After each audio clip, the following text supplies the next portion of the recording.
Hey guys, tonight we begin with the final days of Queen Elizabeth I, the last Tudor monarch and one of England's most iconic rulers. She led her country through an age of flourishing art, decisive victories, and the forging of an empire. But behind the crown and power was a woman whose death remains one of history's most enigmatic royal endings. So, before you get comfortable, take a moment to like the video and subscribe, but only if you genuinely enjoy what I do here. And let me know in the comments where you're tuning in from and what time it is for you. It's always fascinating to see who's joining us from around the world. Now, dim the lights, maybe turn on a fan for that soft background hum, and let's ease into tonight's journey together. By the winter of 1602, Elizabeth I was approaching her 70th year, an age few reached in Tudor England. Her skin, once powdered into porcelain perfection, had begun to betray the fragility beneath. Her brilliant auburn wigs, once symbols of youthful power, now sat atop a body weathered by nearly half a century of rule. For 44 years, she had reigned alone. She had outlived rivals, buried suitors, and silenced every threat that rose against her. But now, the iron will that had defined the queen was beginning to crack. Though her mind was still sharp, those around her noticed something was shifting. Her appetite had waned. Her presence at court had grown sporadic. The fire that once radiated from her throne at Whitehall seemed dimmed.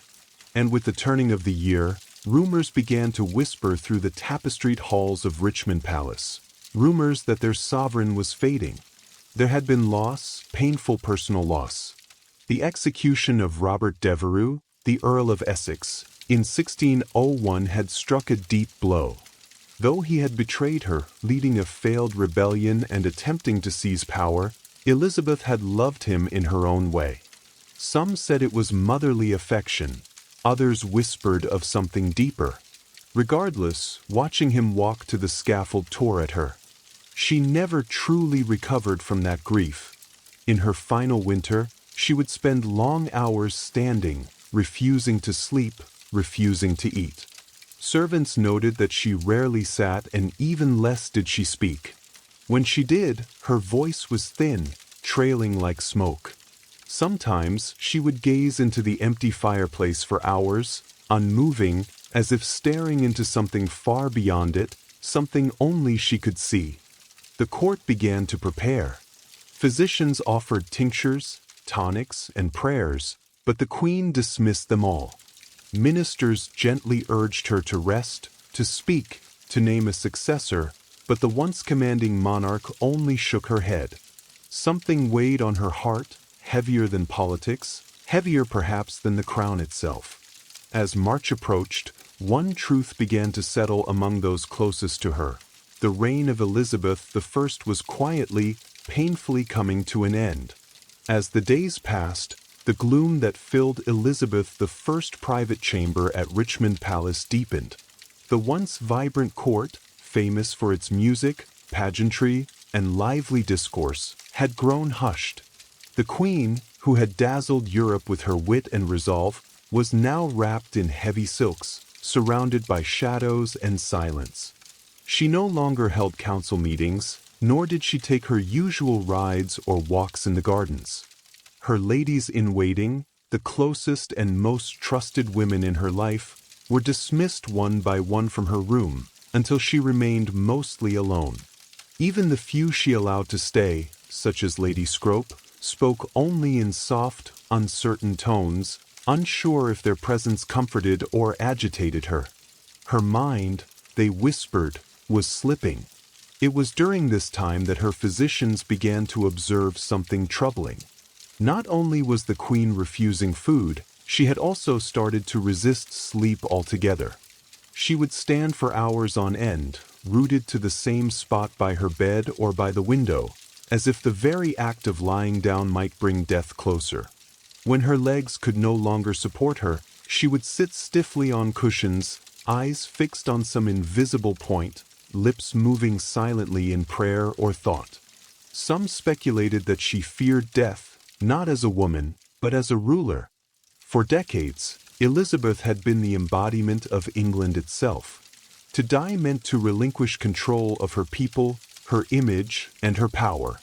Perhaps that was what she truly feared, the end of control. Physically, her health began to decline in ways subtle but certain. She developed a persistent cough. Her skin turned increasingly pale, and her frame seemed to shrink beneath her ornate gowns. The weight loss was alarming, yet she forbade any attempt to examine her too closely. Her vanity, even in sickness, remained intact. And through it all, one question loomed in every courtier's mind but was rarely voiced aloud. Was this simply old age catching up to the queen, or was something hidden festering beneath the surface? The answer, for now, remained locked behind her lips, lips that once commanded empires, now barely moved at all.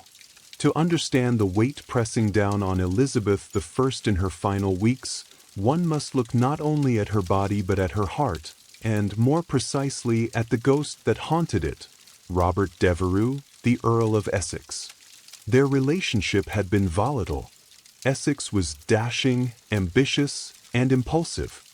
He flattered her, defied her, then begged for forgiveness, only to betray her again. In him, Elizabeth saw both potential and peril. Despite his arrogance, she had favored him, elevating him to great influence within her court. But in time, his ambition turned dangerous. In 1601, he launched a coup, a desperate, ill-conceived rebellion to seize power. She had no choice. The crown could not tolerate treason, no matter how charming the traitor. Elizabeth signed the death warrant herself, and when he was beheaded in the Tower of London, something inside her unraveled. From that moment forward, witnesses say the Queen began to change. It wasn't just sadness, it was as if a deep, corrosive guilt had lodged itself in her soul. Some claimed she carried a locket containing his portrait. Others swore she muttered his name in the dead of night. Whether these tales were true or the invention of romantic courtiers, the effect was undeniable. The Queen, who had once seemed untouchable, now appeared human and deeply wounded. Grief, in that age, was poorly understood. What we now recognize as depression might have been seen as melancholia, a spiritual imbalance rather than an emotional one. But those around her saw it clearly. Her eyes had dulled. Her laughter ceased. Her energy faded. The courtiers who had once competed for her affection now stepped more cautiously. They feared her moods, unsure how far her sorrow might drag her down. She stopped composing letters. She stopped approving documents. She even stopped attending chapel, a sign more shocking than any, given her deeply Protestant faith. And perhaps most telling of all, she refused music. Elizabeth had adored music all her life.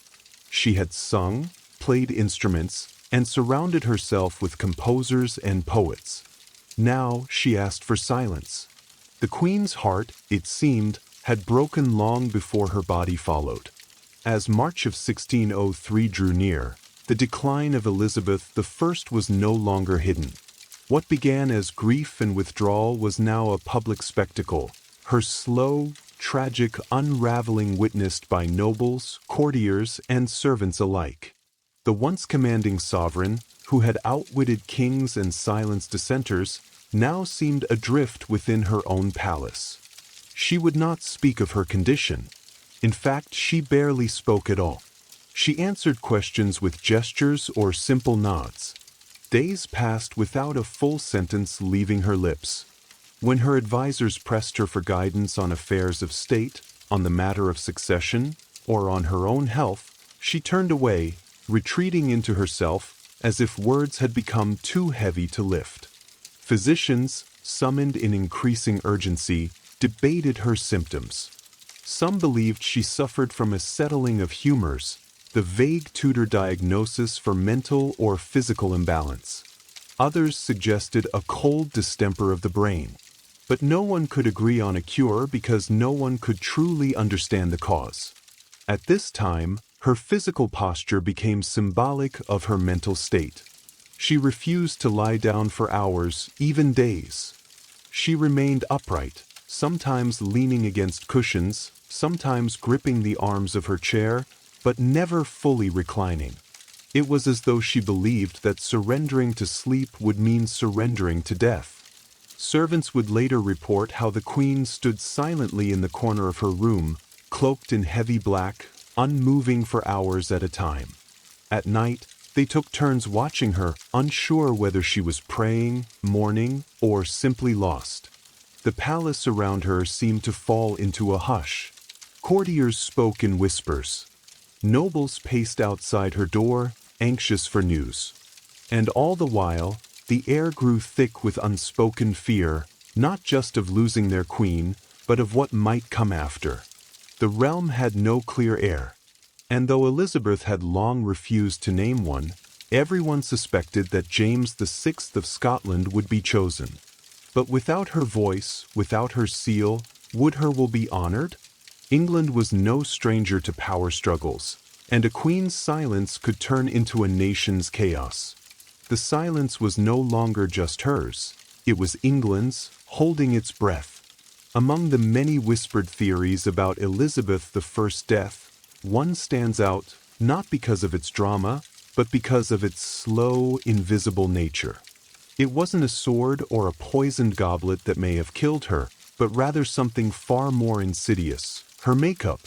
For decades, the queen had adorned her face with a signature white mask of beauty, a thick layer of cosmetic powder known as Venetian ceruse. It was a fashion born from the aristocracy, designed to signal nobility, purity, and wealth. The mixture, however, contained two key ingredients, vinegar and white lead. Yes, lead, a metal we now know to be toxic, even in small quantities.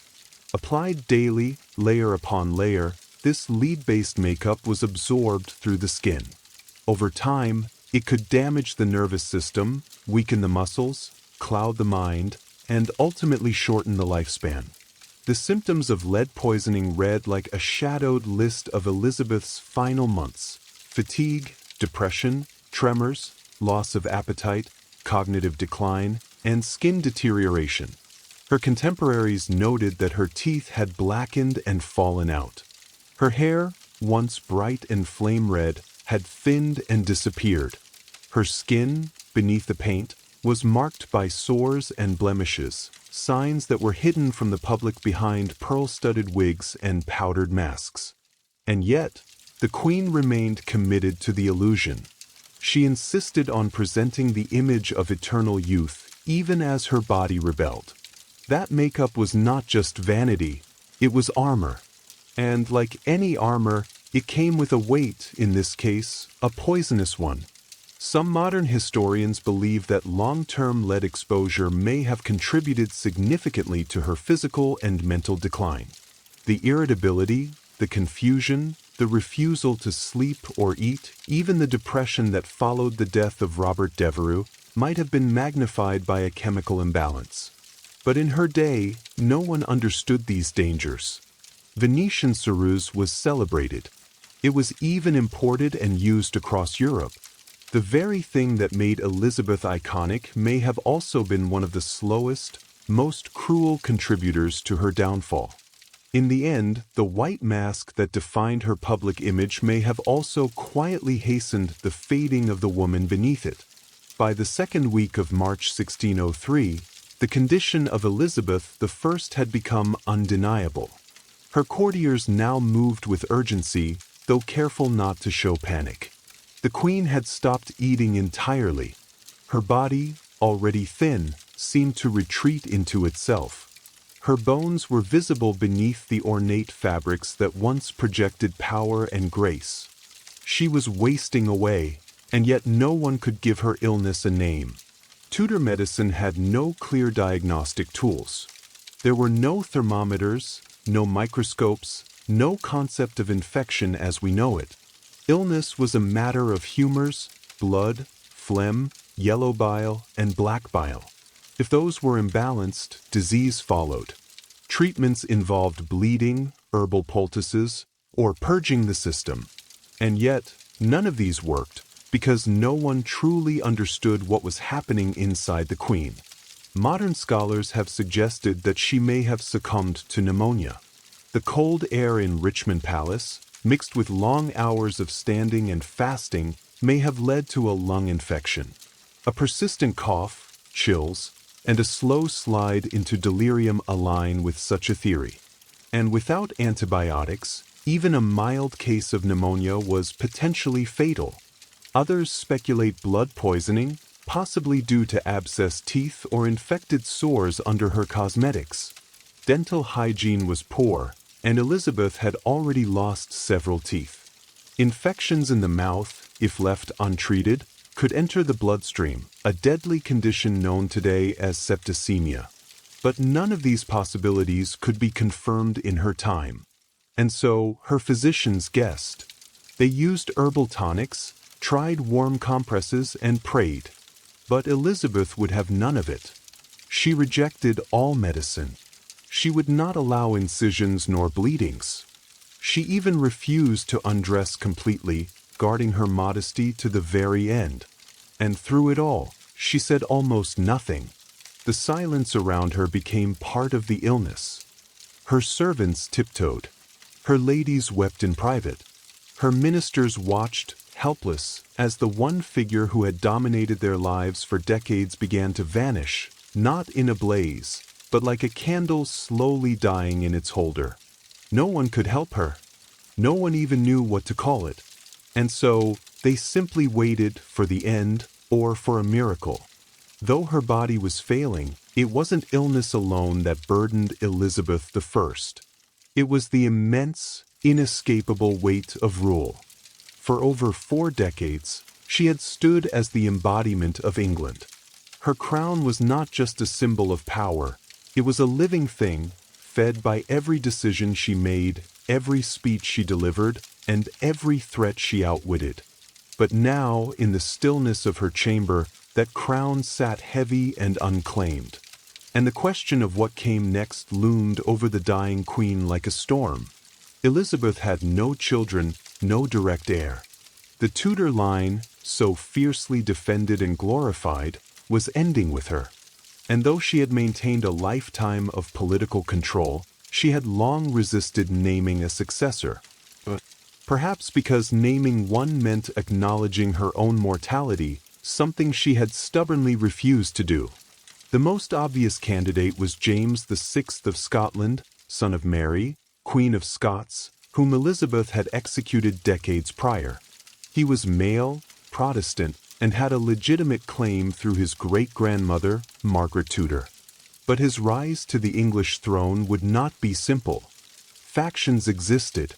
Old grudges remained. Catholic claimants still lurked in the shadows.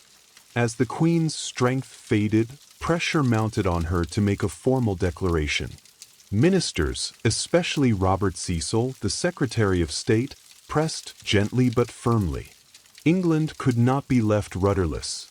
Civil war was not a memory so distant as to be forgotten. And in a world where monarchs ruled by divine right, the death of a queen without clear succession was a recipe for chaos. But Elizabeth remained silent. Some say she gestured when asked if James should be king, perhaps a subtle nod, perhaps nothing at all. Others claim she whispered, "I will have no rascal to succeed me, only to later accept the inevitable." But there is no record, no firm confirmation. The monarch who had delivered some of history's most memorable speeches would not speak her final decision. It is possible that, in her mind, acknowledging a successor was equal to surrendering, to admitting that her story, her dynasty, and her era were truly coming to a close. And perhaps that was more painful than death itself.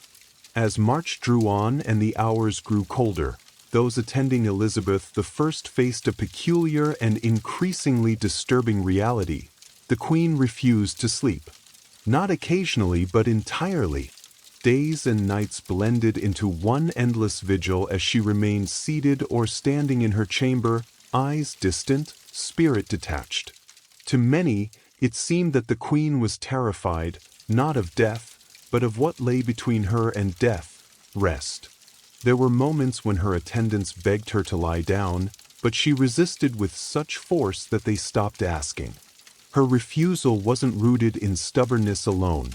It carried the weight of superstition and sorrow. In Tudor times, sleep was often viewed as a temporary death, a time when the soul drifted dangerously close to the beyond. And Elizabeth, despite her formidable logic and intellect, may have believed that if she closed her eyes, she would never open them again.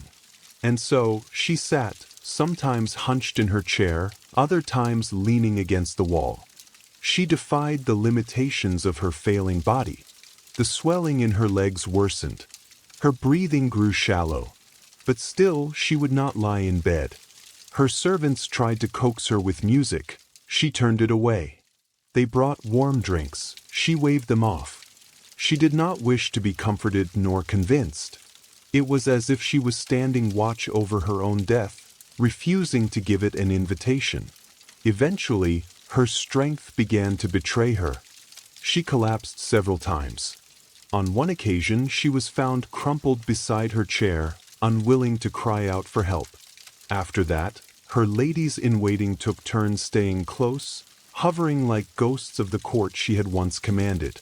Even they no longer spoke to her unless spoken to first. The atmosphere in the room was one of reverence, sorrow, and dread. When at last she agreed to lie in bed, it was not from peace but from exhaustion. Her body had given out. She was placed beneath the covers gently, like a fragile relic being lowered into silk. It was the first time she had rested in days. And for many, it felt like the beginning of the end. The moment Elizabeth I allowed herself to be laid in bed, her chamber transformed. The silence grew heavier, more sacred. Those closest to her gathered, advisors, ladies, physicians, each one aware that this was not just the death of a woman, but the closing of an age. The Tudor dynasty, which had ruled England for over a century, was ending with her final breath. The room was dim. Tapestries muffled footsteps. Candles flickered. Outside, the palace held its breath. No proclamations were issued. No bells tolled. Only whispers passed through the corridors of Richmond Palace. Those who had served her for decades now found themselves standing still, waiting for a word, a sign, a farewell that would never come. Despite the gravity of the moment, Elizabeth said nothing. She had once been a queen of eloquence. Her words could rouse armies, silence parliaments, and charm foreign courts. But now, as she drifted between consciousness and sleep, not a single parting phrase escaped her lips, not to her ladies, not to her council, not even to the realm she had so long protected.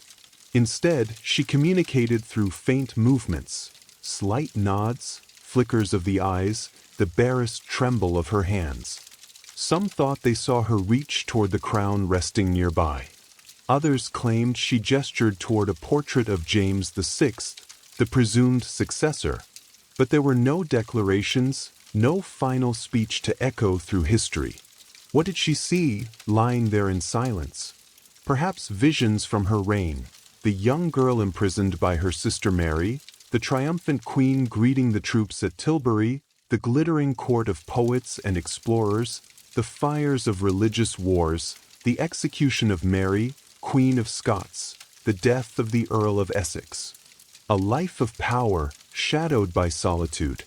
Outside her chamber, preparations had already begun. Courtiers quietly packed their belongings. Ambassadors wrote coded letters to their kings. Messengers waited with horses ready. They all knew what came next.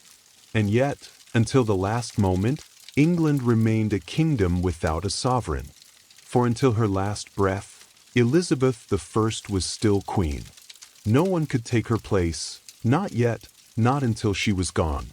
As the final hours of Elizabeth I's life unfolded, those who remained in her chamber stood like statues, silent, sorrowful, and uncertain. The queen no longer responded to touch or sound. Her breathing had grown shallow, irregular. Her skin, pale from age and illness, now took on an ashen hue. The fire in her had gone from a steady flame to a flickering ember. Lady Scrope, one of her most faithful attendants, refused to leave her side. She held the queen's hand and dabbed her brow with linen soaked in rose water. Others stood in the background, whispering prayers, some aloud, others in their hearts. There was no ritual for this.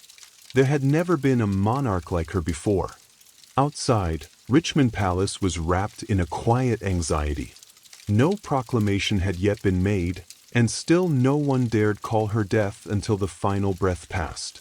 Messengers stood ready at the gates, prepared to ride to Scotland the moment it was confirmed, to deliver the news to James VI, the man who would be king.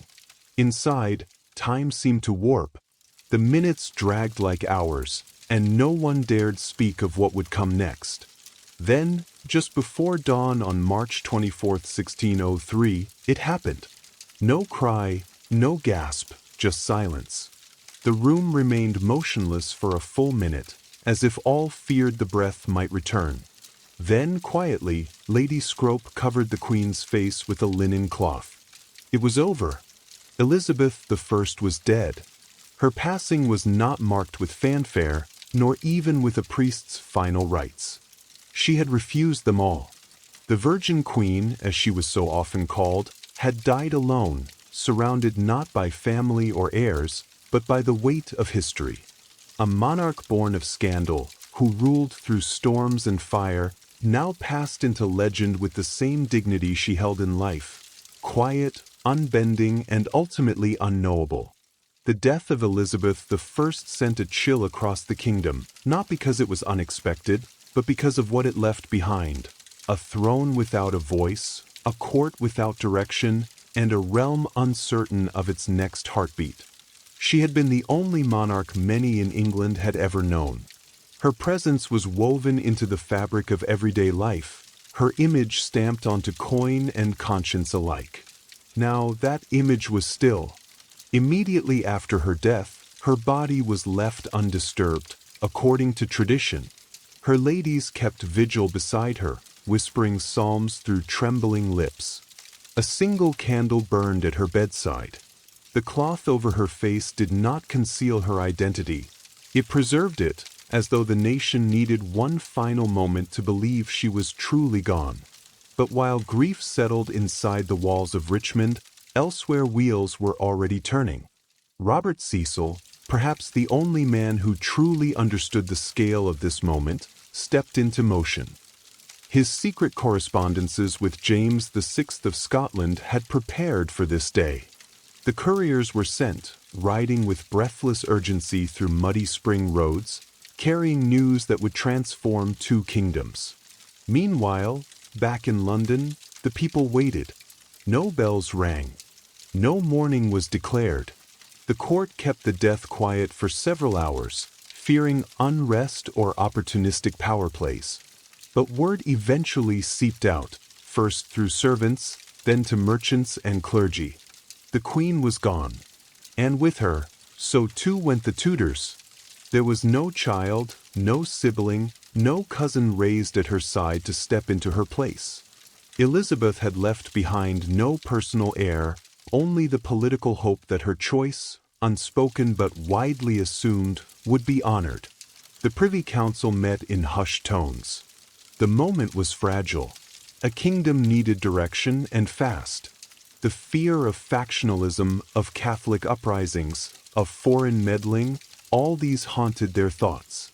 The bloodshed of past successions loomed like a shadow. Yet, the Queen's long silence had not stopped her government from preparing. Within hours of her death, the council declared that James VI of Scotland would become James I of England. A new dynasty began. But even as the nation turned toward the future, it did so in mourning for the woman who had shaped an age and left behind a silence no crown could fill. After the council announced the succession of James VI, now James I of England, the focus shifted to the care of the Queen's body. Elizabeth I, who had guarded her image with almost obsessive control throughout her reign, could no longer maintain the illusion. The mask she had worn, both literal and symbolic, was beginning to fall away. In life, she had been meticulous about appearances.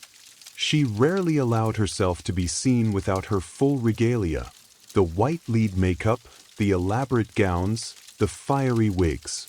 Even in her final days, she kept her chamber darkened and denied most visitors.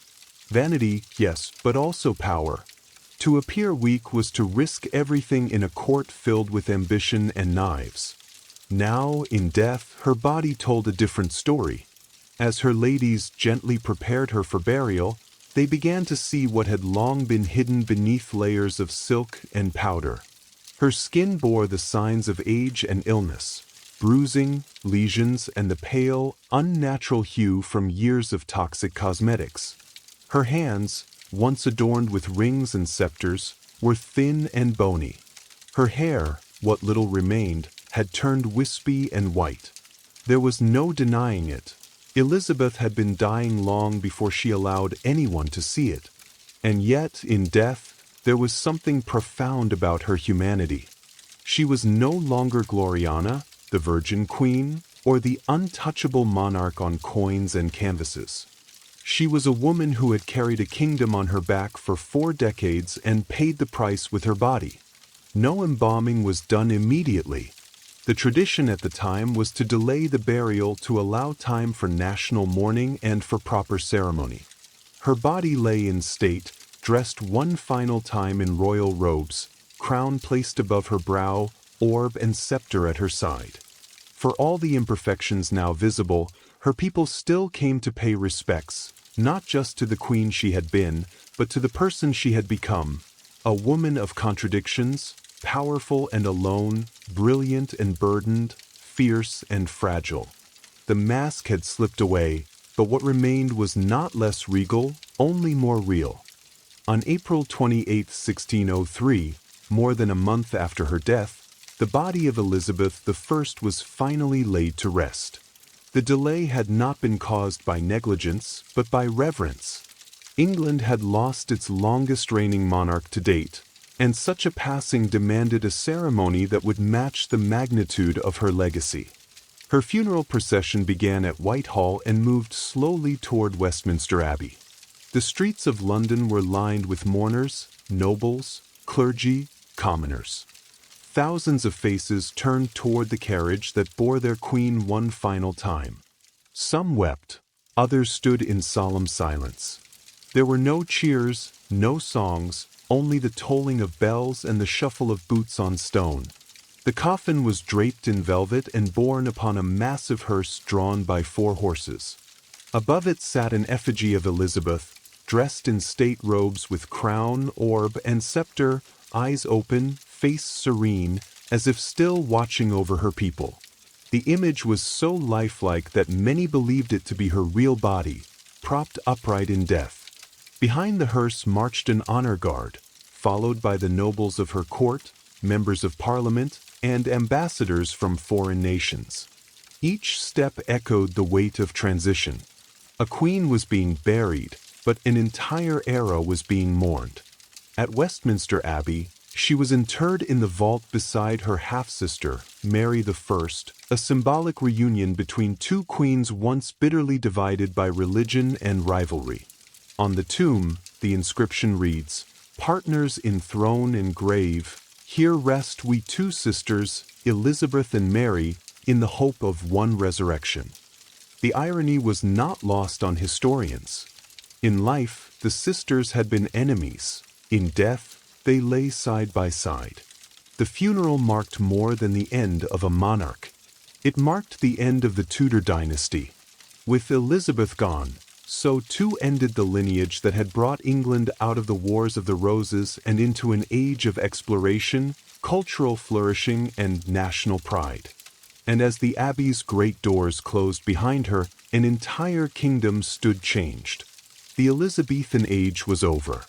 What came next would be shaped by a different hand and a different crown. More than 4 centuries have passed since Elizabeth I took her final breath, and yet the mystery surrounding her death remains. Unlike monarchs who died in battle or by clear illness, Elizabeth's decline was veiled in silence, secrecy, and contradictions. As a result, scholars, physicians, and curious minds have continued to speculate. What exactly killed the Virgin Queen? The most common theory is simple: old age. At nearly 70 years old, Elizabeth had far outlived most of her contemporaries. After 4 decades of rule and countless personal losses, her body may have simply succumbed to time. Her refusal to eat, drink, or rest certainly contributed to her decline. And without modern medicine, even a minor ailment could turn fatal. Another compelling theory is pneumonia. The Queen reportedly caught a chill shortly before her final decline. Cold, damp conditions in Richmond Palace, combined with her weakened state, may have allowed an infection to take root. With no antibiotics and only rudimentary treatments, pneumonia would have been devastating. Yet other theories point to lead poisoning. Her famous white makeup, Venetian ceruse, was known to contain white lead, a toxic substance absorbed through the skin. Over decades, it could have damaged her organs, caused psychological changes, and slowly poisoned her from within. Symptoms such as fatigue, irritability, and cognitive decline all match modern understandings of chronic lead exposure. Then there is the possibility of blood poisoning, perhaps from an infected tooth or sore. Dental health was notoriously poor, and Elizabeth had suffered tooth loss and decay. A small infection could easily have entered her bloodstream, resulting in septicemia, a silent killer in an era without understanding of bacteria or sterilization. Finally, some historians explore the emotional and psychological toll, grief and depression. The loss of Robert Devereux and other beloved confidants seemed to break something within her. Her refusal to lie down, her long silences, her deep melancholy, all could be signs of profound psychological suffering which, untreated, may have hastened her end. In truth, it may have been all of these factors, age, illness, poison, grief, woven together in a tapestry of decline. A queen who carried an empire may have finally been crushed beneath its weight. And yet, in her silence, she left no confession, only a legend. Elizabeth I's death was not merely the close of a life. It was the close of an identity that England had worn for more than 40 years. She had reigned alone, without husband or child, carving her image into the very soul of a nation. Her passing was quiet, private, and full of unanswered questions. But the echo of her reign thundered into the centuries that followed. The country she left behind was vastly different from the one she inherited. When she first ascended the throne in 1558, England was fractured by religious war, threatened by foreign powers, and teetering on the edge of instability. Through sheer will, political genius, and theatrical leadership, Elizabeth transformed it into a formidable kingdom, confident, culturally vibrant, and respected on the world stage. Her death, however, revealed the fragility beneath that surface. She had held everything together through force of personality and presence. With her gone, a power vacuum threatened to reopen old wounds. The peaceful transition to James I marked a diplomatic victory, but also a seismic shift. The Tudor flame had gone out. The Stuart dawn was uncertain. And yet, what lingered in the minds of her people wasn't just the politics, it was her persona. The speeches at Tilbury, the defiant rejection of marriage, the cultivated image of the Virgin Queen, the jewels, the gowns, the high forehead, the poetic rhetoric, all of it became mythic. Even her final silence served her legacy. She exited the world on her own terms, offering no final word, no dying gasp for legacy or pity. In life, she'd been a master of performance. In death, she let the silence speak louder than any closing act. To this day, historians still debate the details of her death, but few debate her impact. The Elizabethan age remains one of the most celebrated periods in English history. Her name became shorthand for a golden era of poetry, exploration, and national pride. And though her body rests quietly beneath the stones of Westminster Abbey, her story continues to live in pages, on stages, and in the very spirit of the monarchy she once ruled. She died alone, but she did not die forgotten. As the Elizabethan era faded with the death of its iconic queen, England stood on the cusp of a new century, its ships already charting distant horizons. Across the Atlantic, in the lush jungles of Mesoamerica, another kind of legacy was thriving, one not of crowns or courts, but of a humble being that held divine power. While Europe mourned its virgin queen, the ancient civilizations of the Olmec and Maya were weaving cacao into their rituals and economies, a treasure that would soon cross oceans to reshape the world. Let's journey now from the palaces of England to the heart of the Americas, where the story of chocolate begins. Long before chocolate bars lined grocery store shelves and hot cocoa warmed winter hands, cacao was something entirely different. It wasn't sweet. It wasn't even eaten. It was drunk, bitter, frothy, and sacred. For the ancient peoples of Mesoamerica, this strange, powerful bean held more than flavor. It held meaning. Our story begins over 3,000 years ago, deep in the tropical rainforests of what is now southern Mexico. The Olmec, considered one of the first complex civilizations in the Americas, were likely the earliest people to cultivate the cacao tree. Though much of their history is shrouded in mystery, archaeologists believe the Olmec used cacao in rituals and possibly as a ceremonial drink, consumed by elite leaders or shamans. It was no ordinary refreshment. It was a vessel for spiritual power.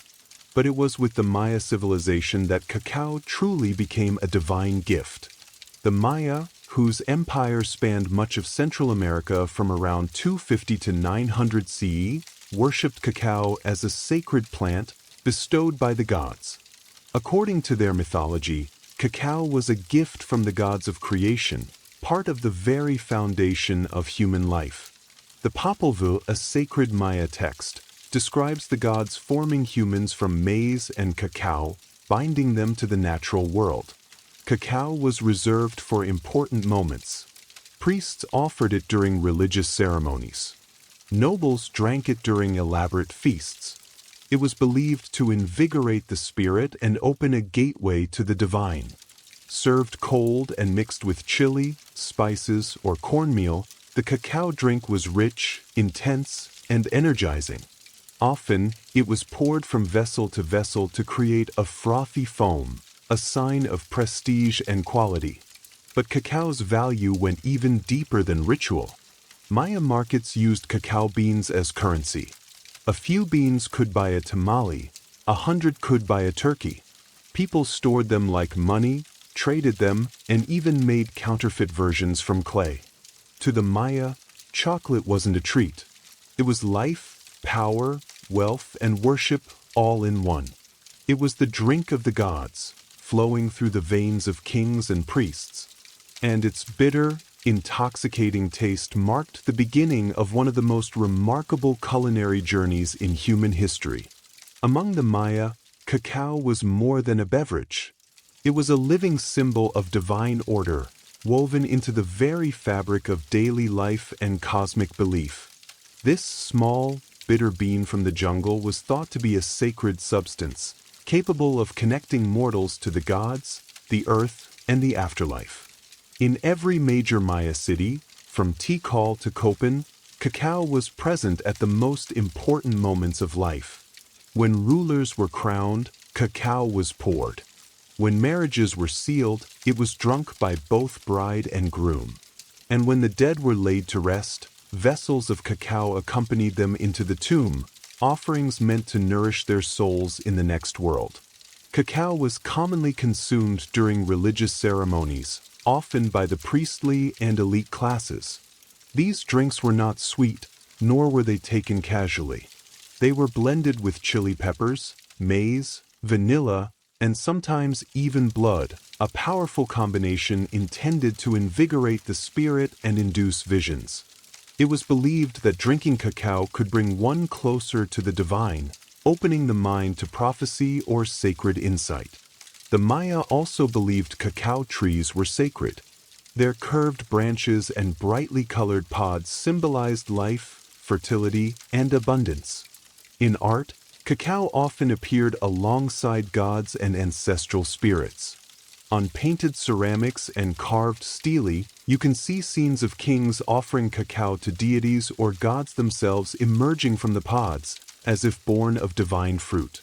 But cacao's role extended beyond religion. It was a staple of the social and economic world. Hosting a guest? You served cacao. Negotiating peace? You drank cacao together. For the Maya, to share cacao was to recognize shared humanity, an unspoken contract of trust, respect, and elevated purpose. Even in the homes of the wealthy, cacao drinking was ceremonial. Special vessels were used, beautifully painted cups, often marked with glyphs identifying the owner and the specific purpose of the drink. These weren't just dishes, they were heirlooms, crafted with care and reverence. The reverence for cacao shaped the Maya identity.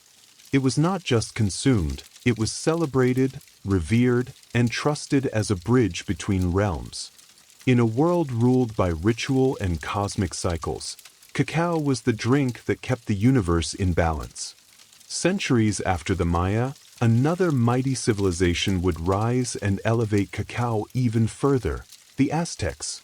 By the time Hernán Cortés and the Spanish conquistadors arrived in the early 1500s, cacao was not just a spiritual symbol or luxury item in the Aztec Empire.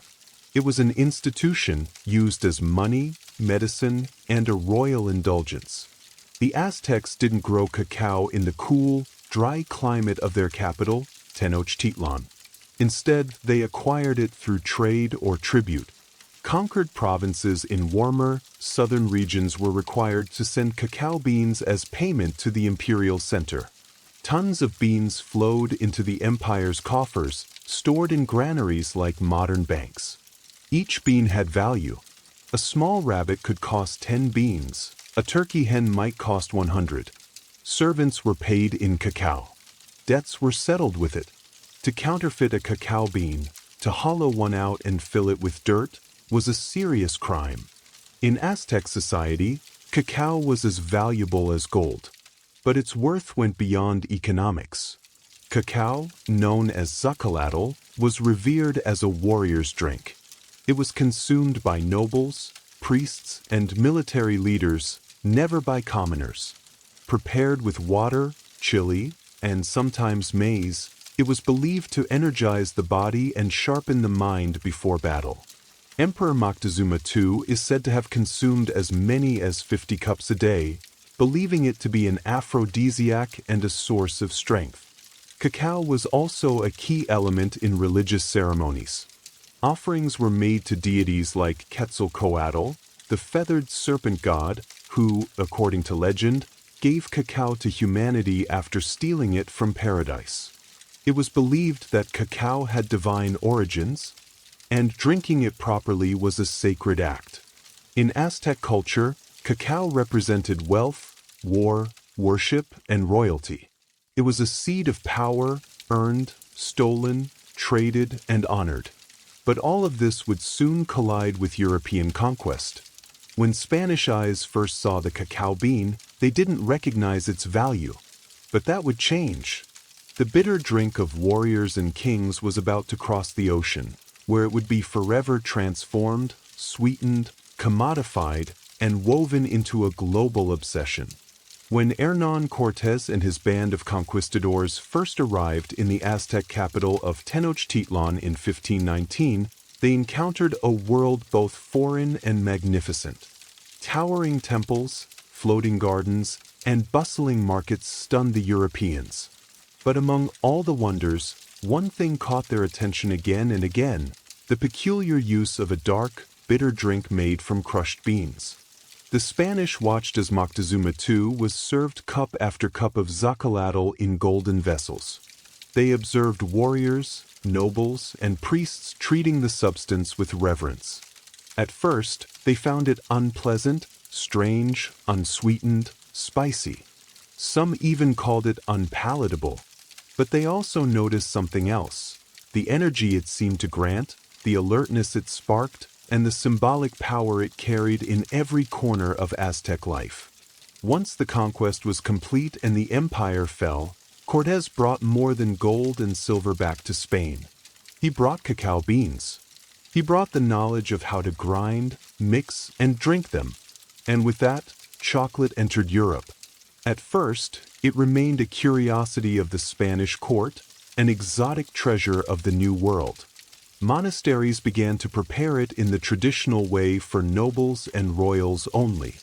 But the European palate was different. Over time, the chili and maize were replaced with something new: sugar. Sugar changed everything. The addition of sweeteners to the bitter cacao drink sparked a culinary revolution. Suddenly, what had been a sacred, spicy brew of warriors became a sweet indulgence, something seductive, luxurious, and deeply fashionable. In Spain, and soon across Europe, chocolate was no longer a tool of ritual or tribute. It became a marker of wealth and sophistication. Aristocrats sipped it at salons. Royalty demanded it at their tables. It was still prepared as a drink, usually hot, but the flavor had softened.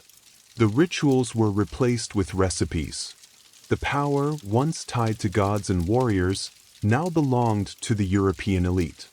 But even as chocolate delighted the palates of kings and queens, it carried a new bitterness, one not from taste, but from the human cost.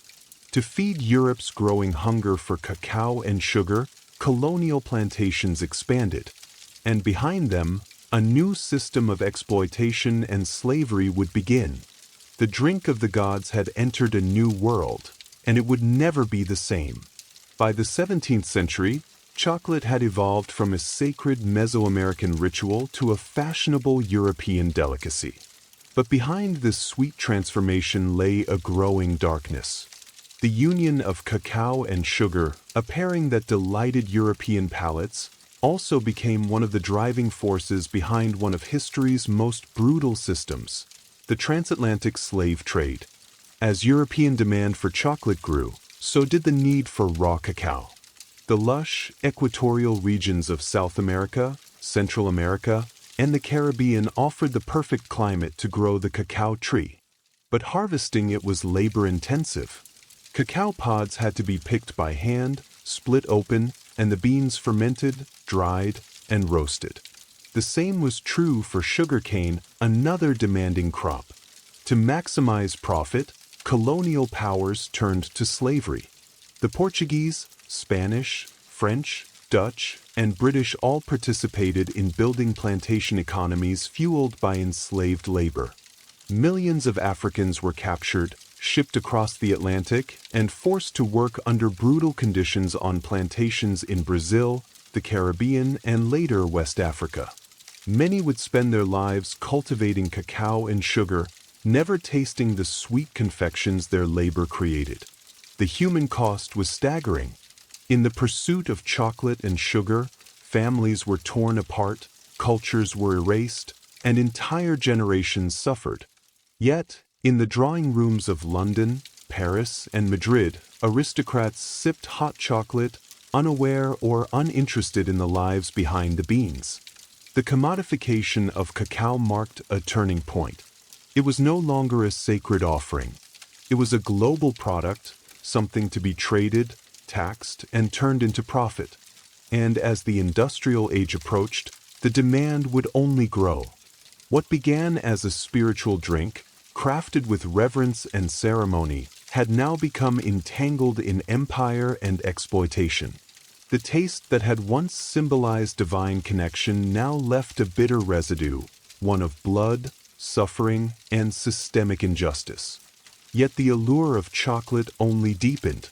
Its association with luxury, love, and pleasure grew stronger, while its history of labor and suffering was quietly buried beneath layers of sugar and cream. The story of chocolate's rise was no longer just about flavor or ritual. It was about power, profit, and the people sacrificed along the way.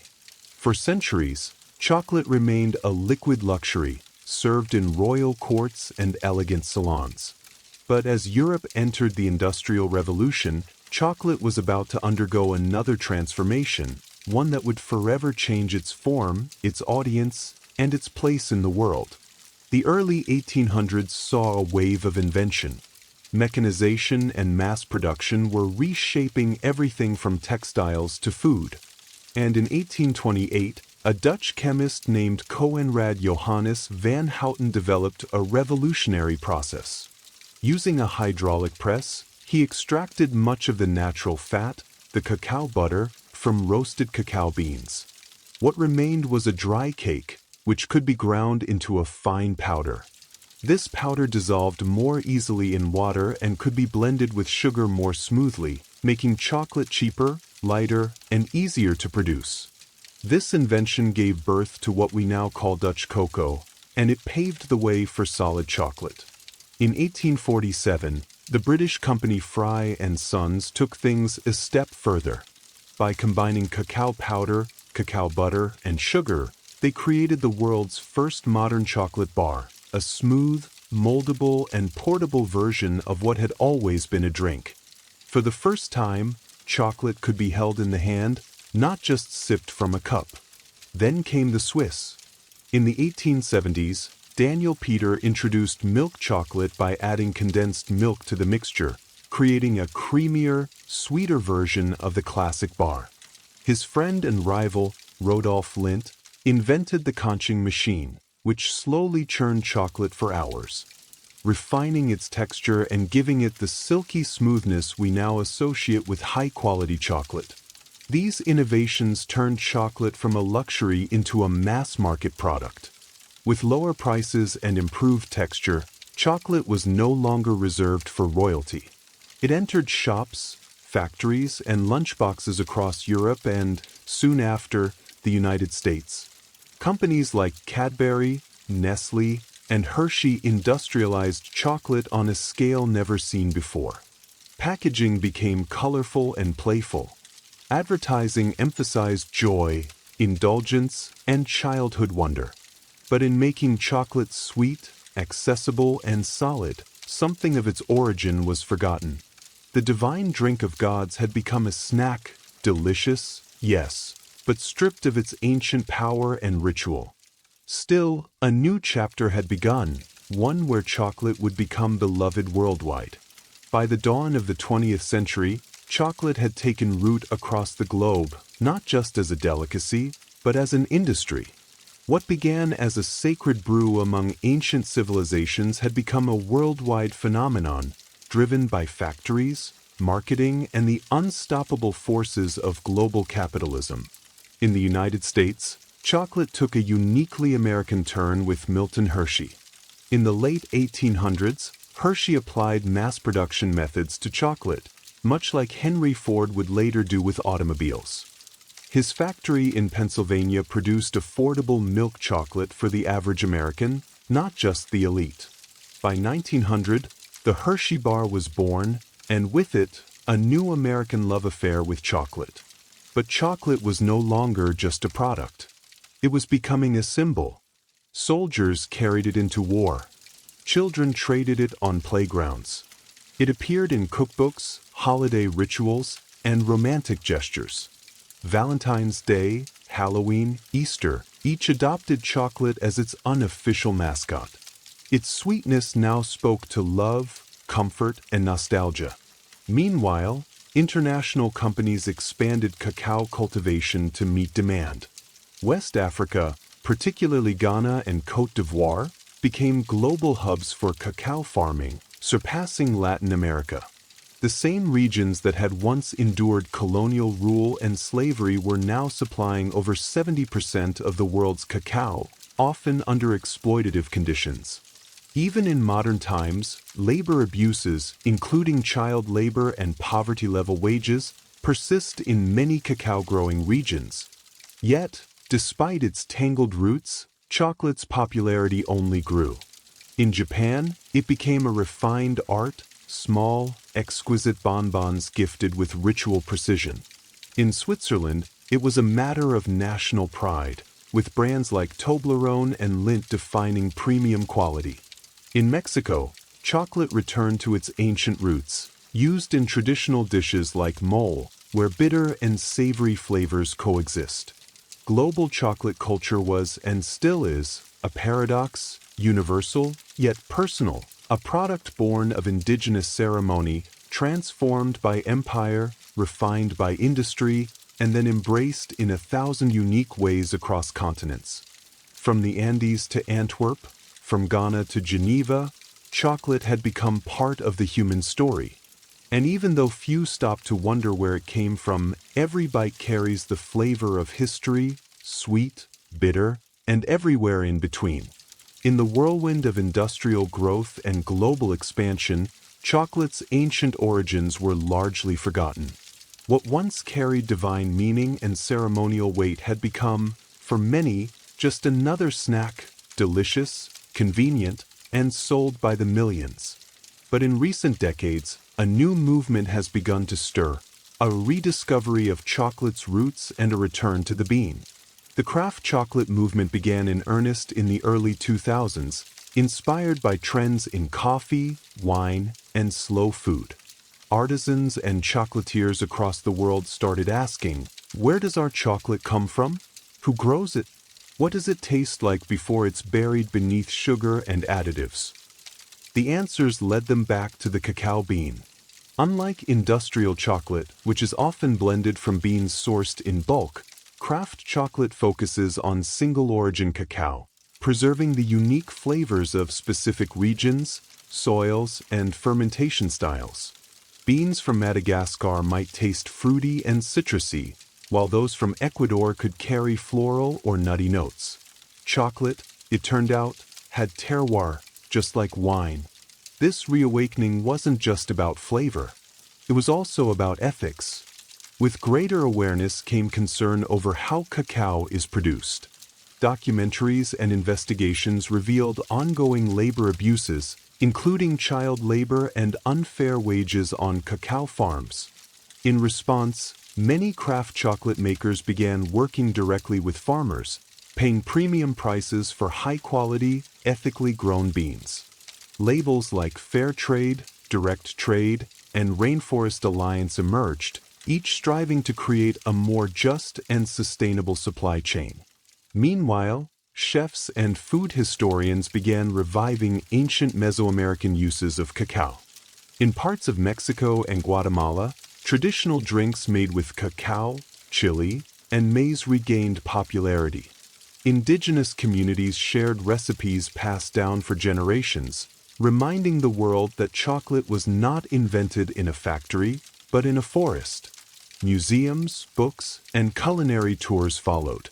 People began to see chocolate not just as candy, but as culture, rich in heritage, struggle, and story. The world had changed chocolate, but chocolate, in its essence, had never changed. It was still the fruit of a tree, grown by hand, prepared with care, and shared with meaning.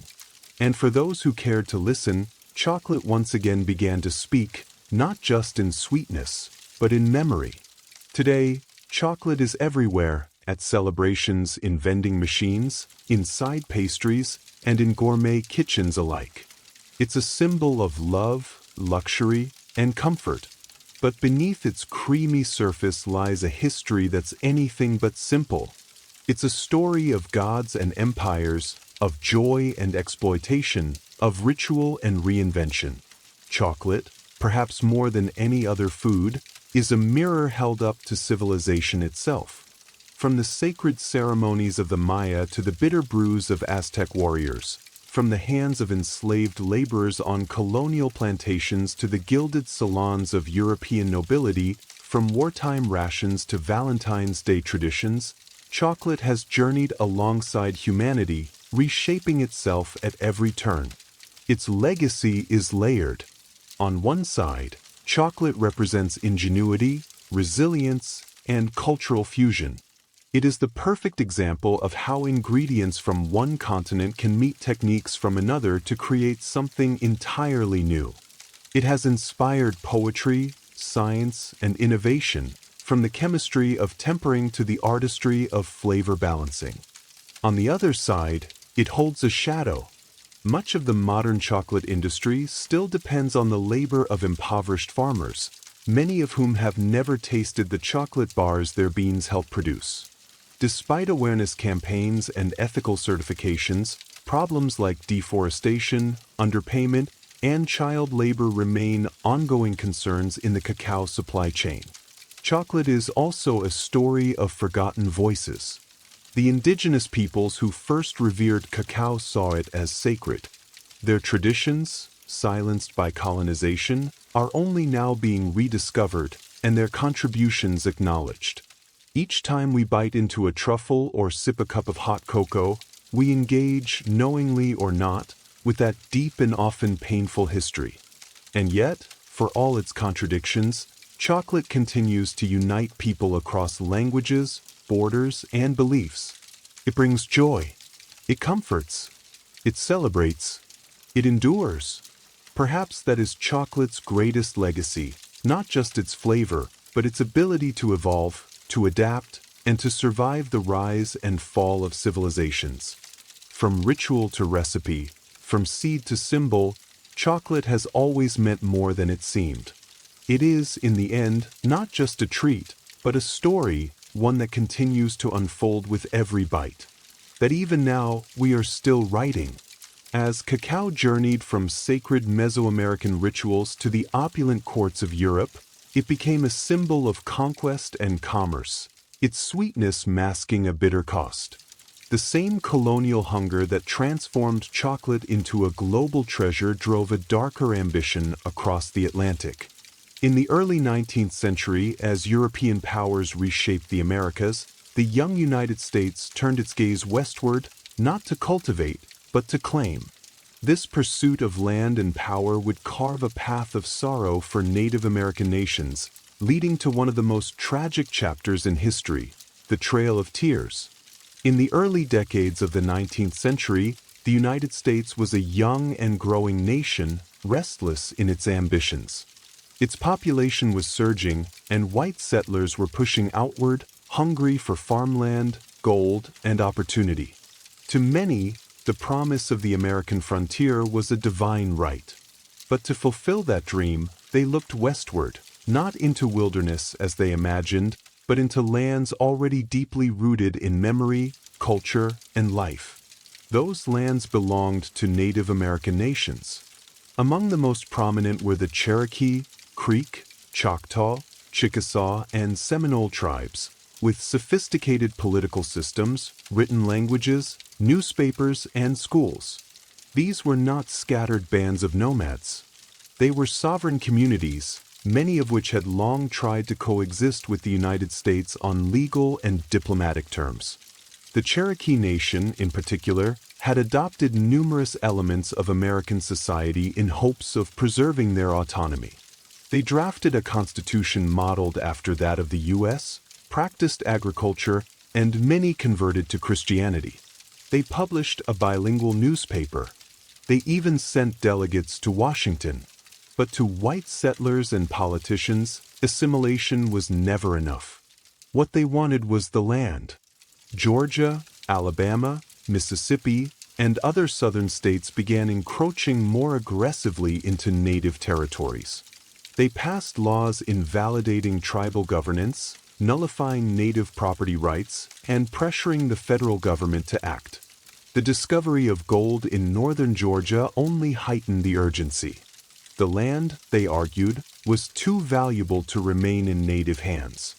President Andrew Jackson, a former general and staunch advocate for removal, stepped forward with a solution: clear the east of native nations entirely. Relocate them beyond the Mississippi River to a place where they would no longer obstruct the march of cotton plantations and white settlement. This was not merely policy. It was ideology. Manifest destiny, though not yet named, pulsed through the veins of the American project. The belief that white Americans were destined to expand from coast to coast came at the expense of anyone in their way. And in the 1830s, that meant entire nations of people. Thus, the stage was set, not for progress, but for one of the most sorrowful and shameful journeys in American history, the Trail of Tears. On May 28, 1830, President Andrew Jackson signed into law the Indian Removal Act, legislation that would forever alter the lives of tens of thousands of Native Americans. Though cloaked in the language of fairness and voluntary exchange, the act marked the beginning of a calculated and relentless campaign to remove Native tribes from their ancestral homelands in the southeastern United States. The act authorized the president to negotiate treaties with Native nations, exchanging their lands east of the Mississippi River for territory in what was then called Indian Territory, an expanse of land that would later become Oklahoma. Supporters of the law argued that it would protect Native peoples from extinction by placing them far from white encroachment. But in truth, it was a land grab dressed in the rhetoric of protection. Andrew Jackson, a military hero celebrated for his brutal campaigns against the Creek and Seminole, saw removal as a logical continuation of American expansion. He claimed Native peoples could not live in harmony with white settlers. Removal, he argued, was not only beneficial, it was inevitable. They have neither the intelligence, the industry, the moral habits, nor the desire of improvement, he once said of Native nations. They must perish, or they must abandon their habitations and wander far into the wilderness. Congress was divided, but the bill passed narrowly. In the Senate, it cleared by just 3 votes. In the House of Representatives, it passed by a margin of 5. These slim victories were enough to set into motion one of the most tragic episodes in American history. Some tribes agreed to relocate, fearing war or further loss. Others held out, believing the promises of treaties that offered money, supplies, and safe passage. But these promises would prove hollow for many. In practice, the removal process was chaotic, cruel, and often violently enforced. What the law claimed would be a peaceful transfer quickly became a nightmare of broken agreements, corruption, and forced marches. Entire communities were uprooted. Homes were burned. Crops were destroyed. Soldiers arrived at the doorsteps of families, ordering them to pack what they could carry. Behind them came settlers, ready to claim the cleared land. The Indian Removal Act didn't just redraw maps. It severed ancestral ties, destroyed lives, and exposed a bitter truth.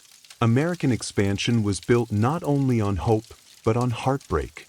While many tribes faced mounting pressure to sign removal treaties, the Cherokee Nation chose a different path, one grounded not in weapons, but in words and law. Determined to defend their sovereignty, the Cherokee took their fight to the courts of the United States, using the very legal system that had been used against them. Under the leadership of Principal Chief John Ross, the Cherokee drafted a constitution, created a formal government, and asserted their right to exist as a sovereign nation within U.S. borders.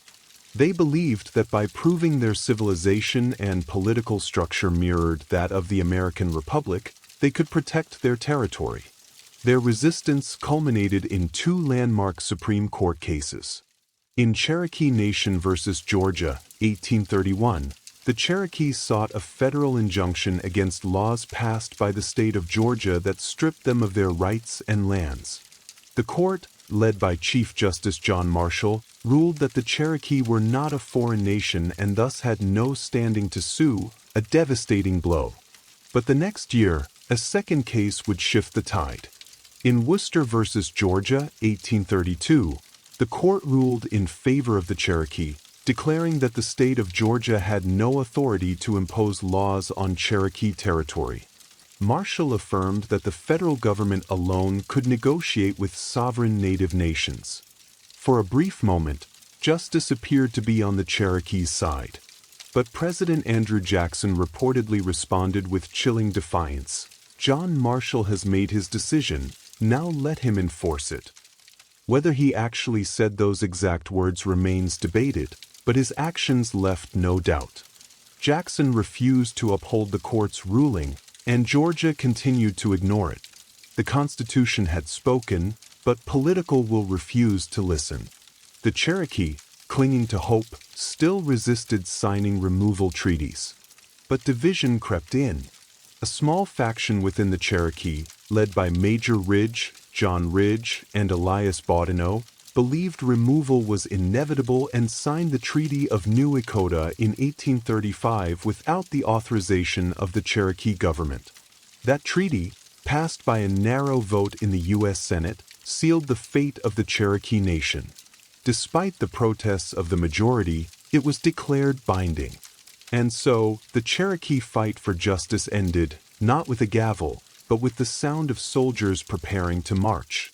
In the spring of 1838, under orders from President Martin Van Buren, thousands of federal troops and state militias descended upon Cherokee lands. The time for negotiation was over.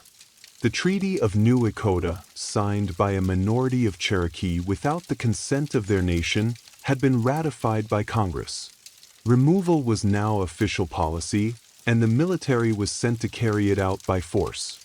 Across Georgia, Tennessee, North Carolina, and Alabama, Cherokee families were torn from their homes with little warning. Soldiers arrived at farms and cabins with bayonets and orders. Families were given only moments to gather belongings, sometimes nothing more than the clothes on their backs. Their homes were looted and burned. Crops were left to rot in the fields.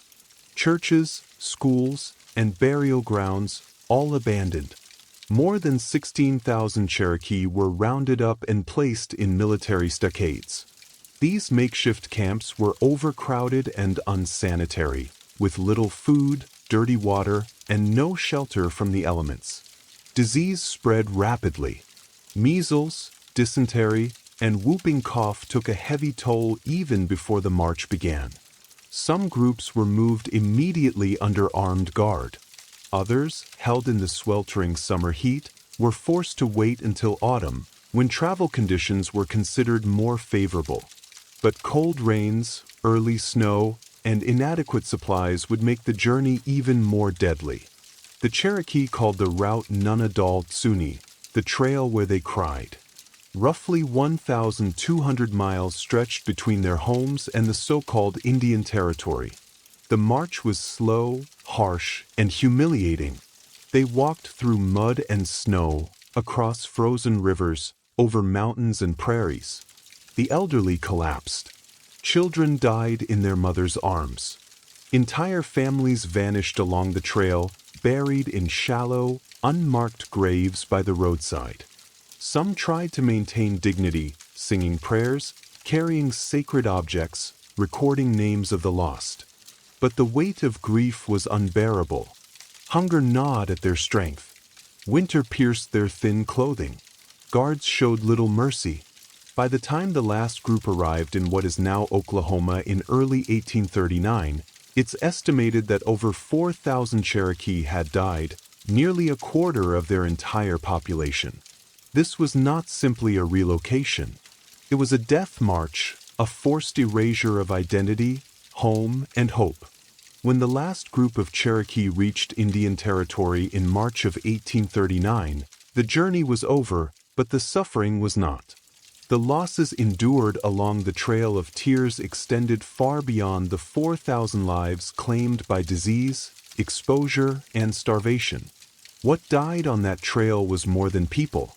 It was a way of life, a spiritual connection to land, and the cultural continuity of an entire nation. The trauma echoed through generations. Survivors arrived weakened, broken, and grieving. They had lost elders who carried traditional knowledge, children who had represented future hope, leaders who had defended their people with all the strength they had. There were no ceremonies for the dead, no time for mourning. The land they had been forced to settle was unfamiliar and often hostile. The promises made by the U.S. government of protection, supplies, and fertile land were inconsistently honored or ignored altogether. The physical wounds were matched by the emotional ones. The Cherokee had been a proud nation with schools, printing presses, and a constitution. They had trusted the legal system, believing that law would protect them. But their trust had been betrayed, their justice denied, their rights erased. Among the survivors, divisions deepened. The treaty party, those who had signed the Treaty of New Echota, were viewed by many as traitors. In June of 1839, just months after the relocation, Major Ridge, John Ridge, and Elias Boudinot were assassinated by fellow Cherokee in a wave of retribution. The unity of the nation, already battered by removal, now fractured further under the weight of internal conflict. And yet, even amidst devastation, the Cherokee endured. They rebuilt schools. They re-established their government. They began printing newspapers again.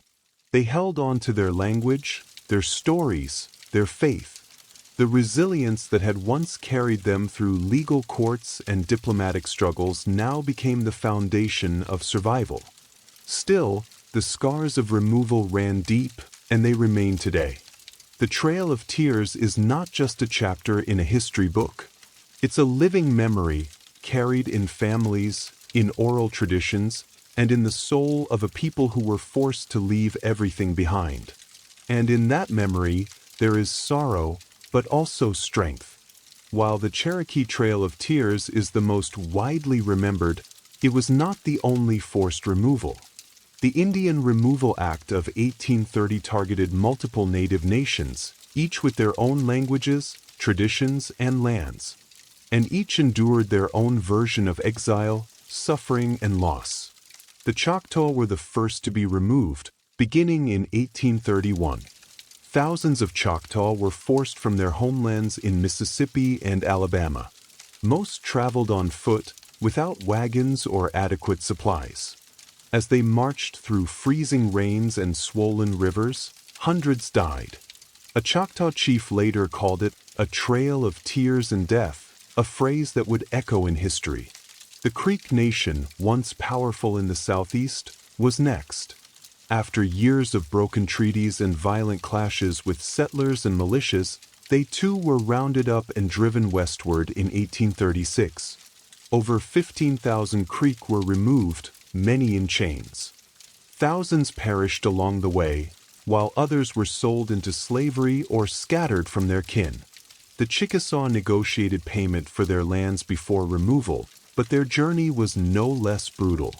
Delays in receiving compensation left them without resources, and hundreds died from disease and starvation during the move west. The Seminole of Florida resisted most fiercely. From 1835 to 1842, they waged guerrilla war against U.S. forces in the swamps and forests. Leaders like Osceola became symbols of resistance.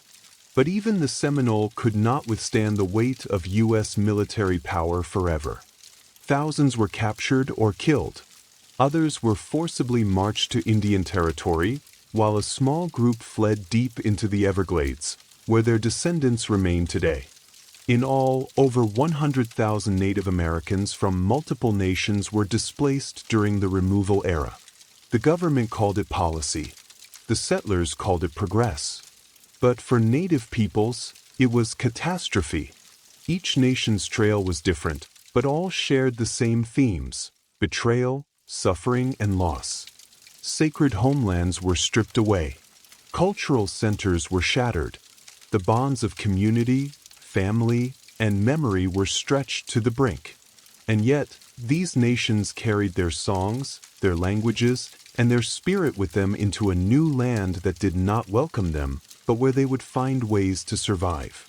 When the Cherokee, Choctaw, Creek, Chickasaw, and Seminole finally arrived in Indian Territory, what is now the state of Oklahoma, they found a land that was nothing like the one they'd been forced to leave. The federal government had promised fertile soil, safety from further encroachment, and permanent ownership of their new homes. But those promises, like so many before, would prove fragile. The land was unfamiliar, the climate harsher. For many, it was difficult to grow crops or rebuild homes using traditional methods. Winters were bitter and unpredictable. Summer droughts scorched the earth. Communities were scattered, with many families arriving months apart or not at all. Diseases followed them. cholera, smallpox, influenza. Grief lived in every new settlement. The government aid that was promised, livestock, tools, food, and money, often arrived late or not at all. Corruption plagued the system. Contractors cut corners. Supplies were spoiled.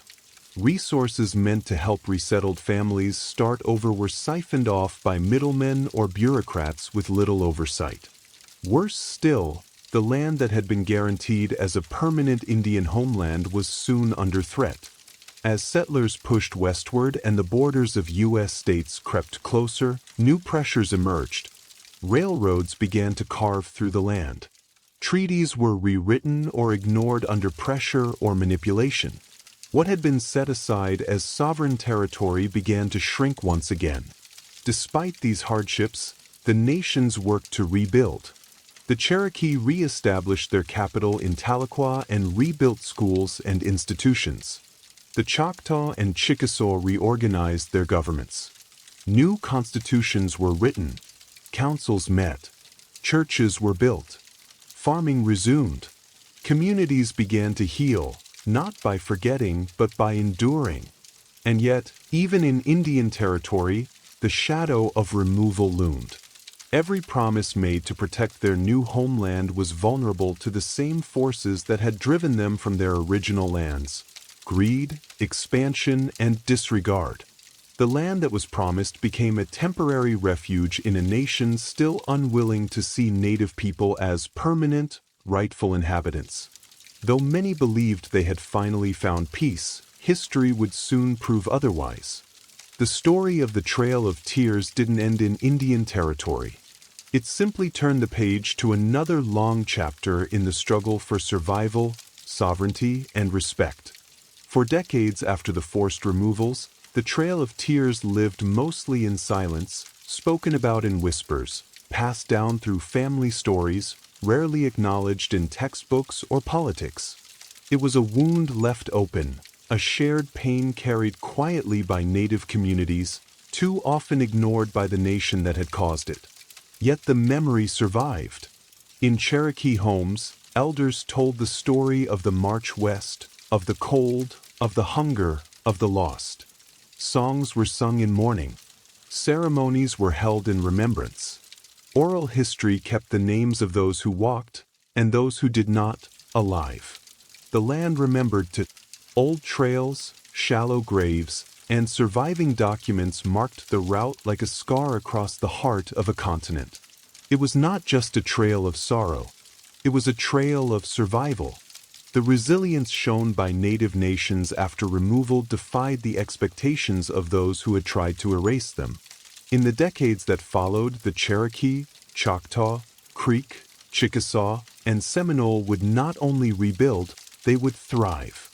They formed new governments, ran schools, printed newspapers, and preserved languages and spiritual traditions against the odds. They endured. Still, the silence from outside their communities remained.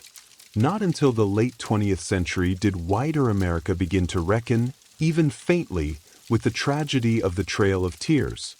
Activists and tribal leaders worked to reinsert the story into national memory. Memorials were erected. Commemorative trails were marked. School curriculums were slowly updated. The phrase Trail of Tears became a recognized term, not just among historians, but in the national consciousness. But acknowledgement is not the same as justice. The effects of removal are still felt. The disconnection from ancestral lands, the historical trauma, and the legacy of broken promises continue to shape the realities of native communities today. Yet, through every hardship, the strength of these nations endures.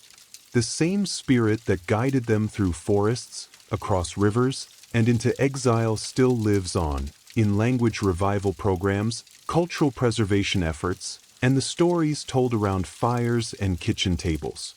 The Trail of Tears is not just about what was lost.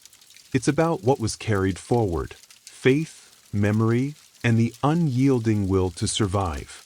Today, the Trail of Tears is remembered not only as a historical event, but as a living memory, a reminder of injustice, of resilience, and of the strength it takes to carry a people forward when the world turns against them. The route that once echoed with footsteps of grief now serves as a sacred path of remembrance. Across the United States, monuments, trails, and museums mark the journey. The Trail of Tears National Historic Trail, designated by Congress in 1987, stretches over 5,000 miles across 9 states, tracing the paths taken by those who were forced to march westward. It winds through forests, fields, and quiet towns, inviting visitors to walk, if only for a moment, in the footsteps of those who endured it. But true remembrance goes beyond monuments. For the descendants of those who walked the trail, memory lives in community, language, and ceremony. Tribal nations continue to honor their ancestors through annual memorial rides, storytelling gatherings, and language revitalization programs. What was once a story nearly silenced is now reclaimed and spoken with pride. Schools now teach it. Films portray it. Authors and poets give voice to the sorrow and strength of that era. And Native youth grow up knowing that their identity is rooted in more than survival. It is rooted in courage, resistance, and continuity. Yet there is still work to do. The Trail of Tears stands as a challenge to how history is told and remembered. It asks us to confront the cost of expansion, the cruelty behind policy, and the ongoing struggles faced by indigenous peoples. It reminds us that progress without humanity is not progress at all, it is erasure. To honor the Trail of Tears is to do more than look back. It is to listen, to learn, and to uplift the voices that once were pushed aside. It is to recognize that the story of America is incomplete without its native nations, not just in the past, but in the present and in every chapter yet to come. And so we remember not just with sorrow, but with deep respect. Because even in the face of betrayal and exile, the people walked forward. And they did not vanish. They endured. The Trail of Tears left scars on the heart of a young America, its promises of progress stained by the suffering of native nations. Yet, even as the nation expanded westward, its early settlements grappled with their own internal demons. Far from the open prairies, in the tight-knit Puritan villages of New England, another kind of fear was brewing, not of conquest, but of the unseen. In 1692, the small community of Salem Village would spiral into a frenzy of suspicion and accusation, driven by superstition and dread. Let us now step into the cold, shadowed streets of Salem, where the specter of witchcraft ignited a different kind of tragedy. For in the biting cold of early 1692, Salem Village, Massachusetts, was a place thick with unease. Tucked into the harsh New England wilderness, this Puritan settlement was more than just a collection of farms and meeting houses. It was a community teetering on the edge of spiritual and social collapse. The people of Salem believed they were God's chosen, placed in a wild and dangerous land to carve out a righteous life. But beneath their devotion simmered years of fear, tension, and division. The Puritans lived under a strict religious code. They believed in an invisible world filled with angels and demons. The devil, they were taught, was not a metaphor, but a real and active force. Witches, they believed, could sign the devil's book, casting spells and corrupting the innocent. To question this was to question Scripture. To doubt a minister was to challenge God. And Salem had no shortage of spiritual pressure. Reverend Samuel Parris, the village's minister, was a deeply polarizing figure, harsh, suspicious, and often paranoid. He saw signs of sin everywhere. His sermons thundered with warnings of damnation and the devil's work. He divided the congregation with his fire and brimstone preaching, creating deep rifts among neighbors and families.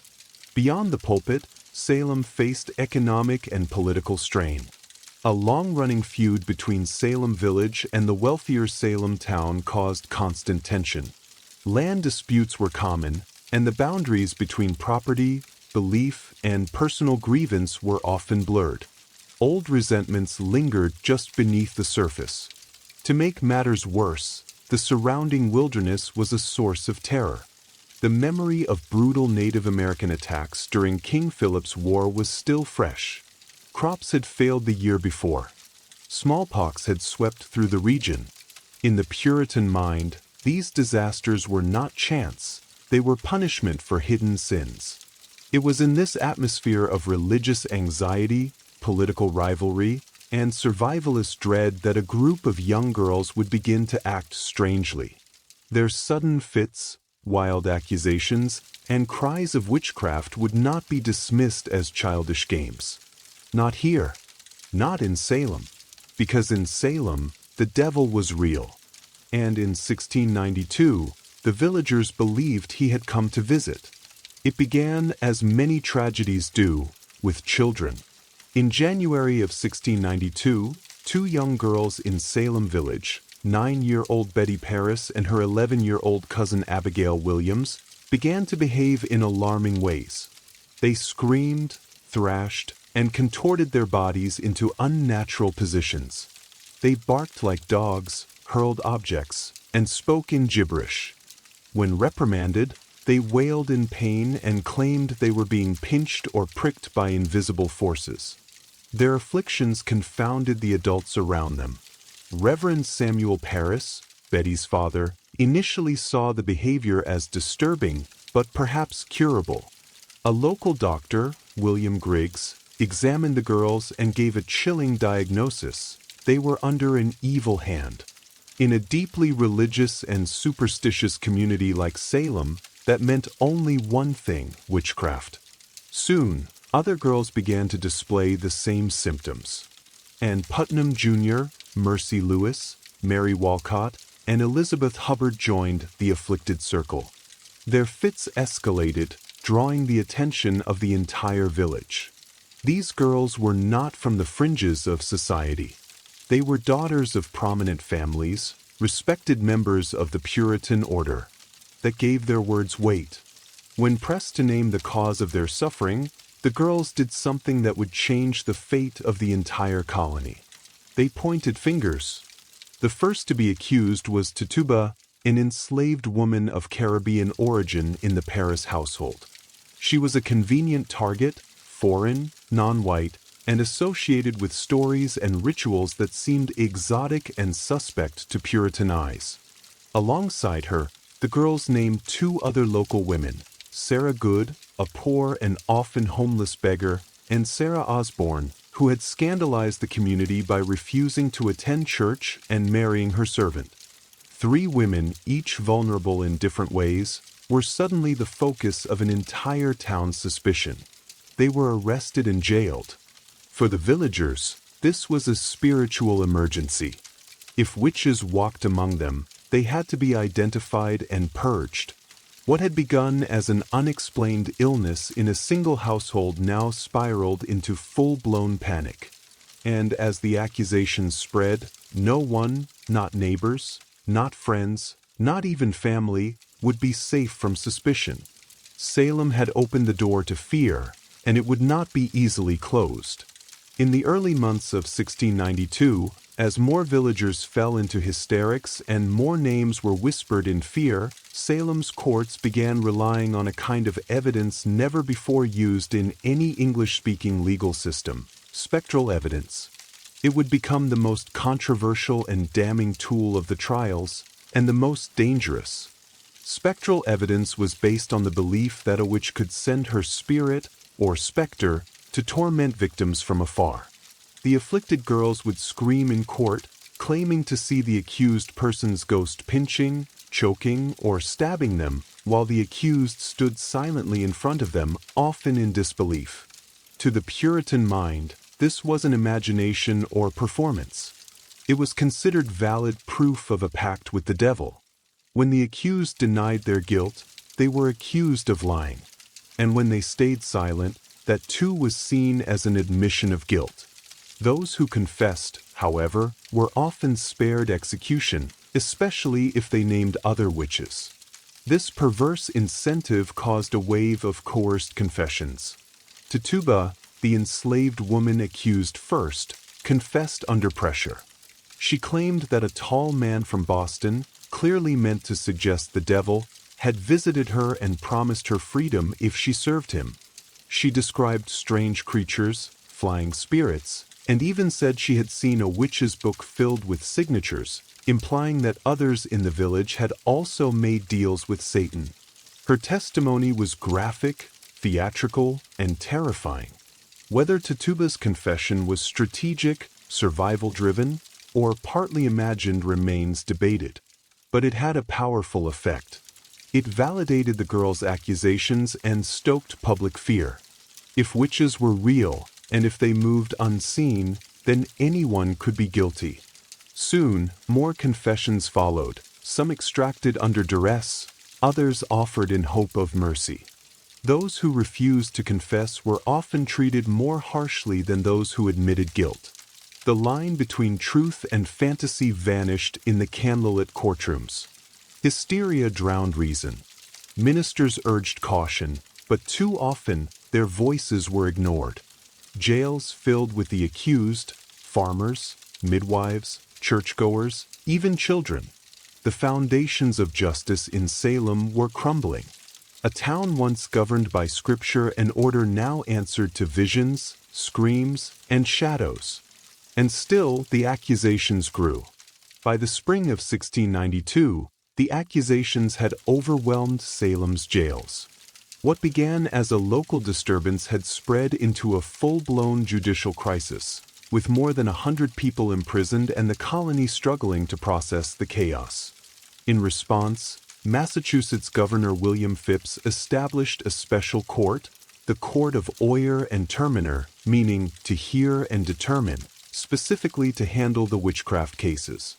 The court convened in Salem town, and its judges included respected men like William Stoughton, Samuel Sewell, and John Hathorne.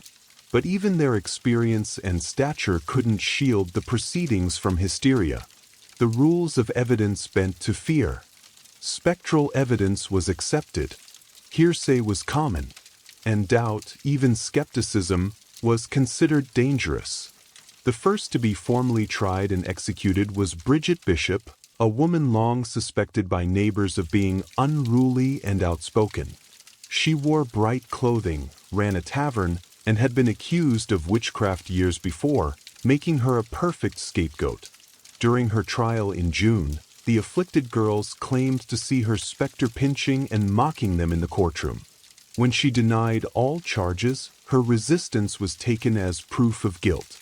Bridget was convicted swiftly and hanged on June 10, 1692.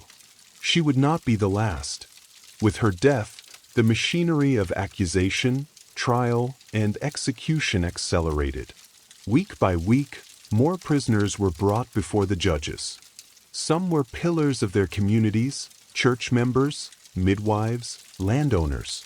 Others were beggars, widows, or former servants. What united them was not guilt, but suspicion, and in many cases, the misfortune of being disliked, envied, or simply misunderstood. The accused stood before a court where they had little hope. Their fate often depended on the theatrics of their accusers or the political winds of the day. Those who confessed and accused others were usually spared. Those who maintained innocence were more likely to be hanged. Fear fueled everything. Families turned on each other. Neighbors testified to save themselves.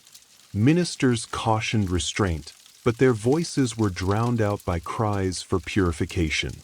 And overhead, a gallows was built on Proctor's Ledge, just outside Salem.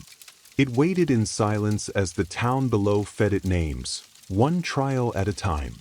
By the height of the summer of 1692, Salem was no longer a town. It was a furnace, burning with fear, accusation, and righteous fury. The witch trials had moved beyond Salem village and Salem town, spreading like wildfire across neighboring communities. Ipswich, Andover, Gloucester, and others were soon gripped by the same fever. Accusations multiplied. Jails overflowed. No one was safe. The accused came from all walks of life. Some were outsiders, beggars, former slaves, women without families. Others were deeply rooted in the community, church deacons, wealthy farmers, and even former accusers. Once the machinery of suspicion began to churn, it spared no one. Families were torn apart. Husbands and wives accused one another. Children testified against parents. Friends betrayed friends. Even those who questioned the legitimacy of the trials became targets. To doubt the existence of witches was, in the minds of many, to side with the devil himself. And so, as the echoes of these ancient tales fade, we're left with more than just stories. They're windows into the lives, dreams, and struggles of those who came before us.